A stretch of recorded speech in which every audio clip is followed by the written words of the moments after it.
Maestro Sir Anton, guro't vlogger na Pilipino, tagahatid ng balita sa bayan ay totoo. Mga benepisyo ng guro, kanyang tinatalakay. Sa video natin ngayon mga maestro ay pag-usapan naman natin itong tungkol pa rin sa salary increase, especially po salary increase for teachers.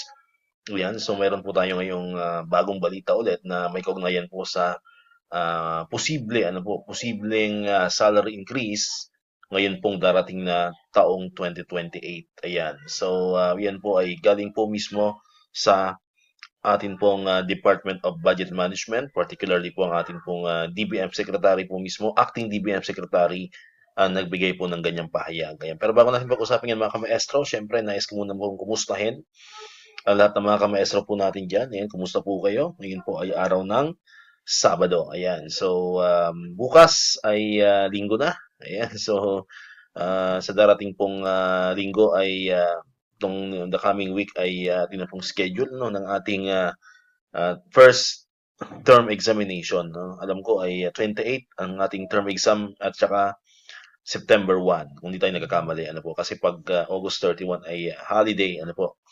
So, long weekend ulit tayo next week. Ayan. So, ngayong araw ay medyo maganda ang panahon dito sa atin. Sa Cavite and nearby provinces ay maganda po ang panahon. Ayan. And nakapabalita na meron naman ng parating na habagat next week. Pero sana wag na kasi masyado na tayong masyado nang marami ng class suspension. Although meron naman tayong alternative delivery mode. Pero syempre iba pa rin yung face-to-face. At syempre para hindi na tayo mabash kasi ang daming basher ng mga teacher ngayon. Meron isang vlogger diyan na grabe ko makabasa sa teacher hindi ko na babanggitin yung kanyang page, pero post din diyan sa aking Facebook account. Sabi niya napakatama daw ng mga teacher. Wala na raw, puro na lang daw tayo suspension. Tapos kahapon sabi Friday maganda naman daw bakit walang pasok. Hindi niya alam kahapon ay holiday, di ba? Ninoy Aquino Day kahapon, di ba? So, napakatindi ng ganyang pananalita. Pero pag teacher ang magsalita ng ganon, grabe na yung bash sa atin noon, di ba? Kumaga, pag teacher ka, wala ka ng karapatan magsalita, di ba? Pero pag mga basher ng teacher, okay lang sa kanilang ganon, di ba? Minsan pinagmumura yung mga teacher, di ba? Kung ano yung mga negative na sinasabi sa mga teachers natin. Pero anyway, hayaan natin sila. Basta tayo, ginagawa natin yung trabaho natin, di ba? Pakita natin sa kanila na teacher pa rin ang tunay na bayani ng bayan, di ba? Kasi ang dami, naglipa na yung mga basher ngayon ng mga teacher na wala namang ambag sa lipunan, di ba mga maestro? Wala namang silang silbi sa lipunan. Karamihan dyan, wala namang ginagawa sa buhay, kundi mambash lang talaga. Ayan. Ayan, so balikan natin, Balikan natin tong issue natin or tong balita natin ngayong araw. Yung possible na salary increase pagdating po yan ng 2028. Yan po yan mismo sa pahayag ng DBM Secretary po natin. And of course, based po yan doon sa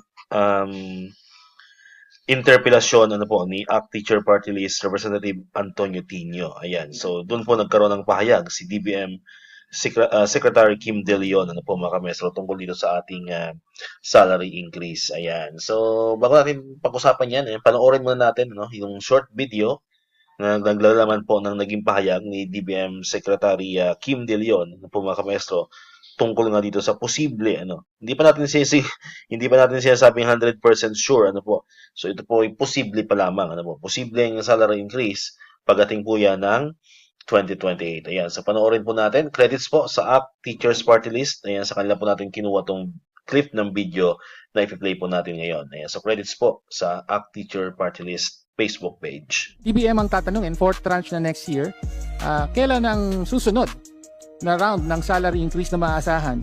Meron po tayo ngayong iko-commission na ongoing na pag-aaral kahit po meron pa tayong fourth tranche na inaasahang i-implement by 2027. Particular na nga po precisely because of the point of the Honorable Tino upang malaman po natin yung magiging susunod na schedule. So pag dito po natin sa pag-aaral po malalaman, Madam Chair, Your Honor, kung ano po yung magiging timing, amount of increase if any, pagkatapos po ng ating gagawin na compensation study. Kailan po ang study niyan? This year, Your Honor. This year, Your Honor. At kailan po maaasahan ang result? a result by the second half of next year, Madam Chair, Your Honor. Second half of next year. So, mula doon, babatay kung magkakaroon ng susunod o kailan magkakaroon, ganun ba? At kung magkano? Yes, Madam Chair, Your Honor. At sisikapin po natin na if there will be a result of the assessment, sisikapin po natin na ito ay makonsidera din sa magiging submission po ng budget for 2028. Ayan, so napakinggan nyo na po mga kamestro, no? Malinaw po doon na sinabi ni DBM Secretary Kim De Leon, ayan, ayon pa nga po yan sa interpelasyon ni ACT Teacher Party List Representative Antonio Tino, no? Kasi nga, totoo naman, next year meron pa tayong 4th tranche, huwag natin kakalimutan yun, kasi yan po ay 4 na tranche, So, 4 tranches of salary increase. Nagsimula po yan noong taong 2024, 2025, 2026, at ang pinakahuli po niya na tranche ay ang 2027.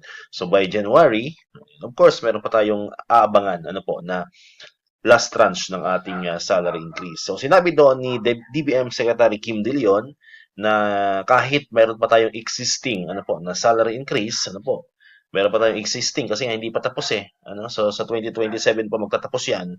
Pero meron na agad pag-aaral na ginagawa po ang Department of Budget Management and the Technical Working Group. Ayan, sa posibleng salary increase. So, ongoing yung pag-aaral at yan daw po ay magtatapos ngayong darating na 2027. So, second half ng 2027. So, possible yan by July onwards. Next year ang magiging result nito pong pag-aaral ng DBM. Ayan. So, sana ay maging positibo, Sana ay maging positibo yung kanilang pag-aaral, para naman by 2028 ay magkaroon tayo ng panibagong salary increase, lalo pat paalis na ang ating kasalukuyang administrasyon, si Pangulong Bongbong Marcos. Last term niya na yan, kumbaga, last year niya na yan, bilang presidente. So, para naman may magandang pag-alis niya, may maganda pa rin siyang magagawa para sa atin, especially po sa mga teachers, kung talagang mahalaga or mahal nila ang mga guro natin, mga kamaestro, So, ayun, abangan po natin yan, kasi DBM Secretary naman po nagpahayag mismo niyan. So, posible, depende po daw sa magiging resulta ng pag-aaral, yun na lang po ang inaantay natin, sana ay maging sumang-ayon sa ating yung pag-aaral na ginagawa nila, na talagang lumabas sa kanilang pag-aaral, na talagang kailangan natin ng increase. Now, as to the amount and as to the when, the implementation, wala pa. Kasi sabi nga po ni DBM Secretary Kim De Leon, depende po yan doon sa pag-aaral na ginagawa po. So, doon magre-recommend kung kailangan ba talaga magkaroon ng salary increase, kung magkano. Ayan. And sabi niya, pwede rin daw yan maihabol para po sa GAA ng 2028. Kaya sabi niya, second half ng 2027 yung study, para posible, Halimbawa, lumabas sa pag-aaral na kailangan talaga natin ng salary increase. So, pwede na po nilang ipasok yan sa GAA for 2028. Kasi pag naipasok na yan sa GAA 2028, yung budget for the salary increase, malaking chance na po yan na talagang magkatotoo ang atin pong salary increase. Ayan, so, as of the moment, kasi baka sabihin nyo ay sinisigurado na po natin. So, hindi pa po naman po sigurado. So, malinaw naman po yan sa ating pong thumbnail, possible, posible. Posible po magkaroon ng salary increase. Antayin po natin ang pag-aaral na ginagawa po ng Department of Budget and Management and yung Technical Working Group po na in charge po dyan sa compensation study po ng DBM. Alright, so dito natatapusin itong ating video ngayon, mga kamaestro. Hindi ka pa nakakapag-subscribe, click mo na ang subscribe button dyan para ikaw yung unang nakapanood ng mga videos na in-upload natin. Katulad ito yung mga updates pa rin about sa salary increase and other benefits ng mga teachers and government employees. And syempre, click mo na rin ang notification bell button para ma-notify ka, always updated ka pag may mga bago tayong uploaded na videos. Sa muli, maraming salamat sa inyong panonood at pakikinig. Once again, El Maestro, see you on my next vlog. Bye-bye!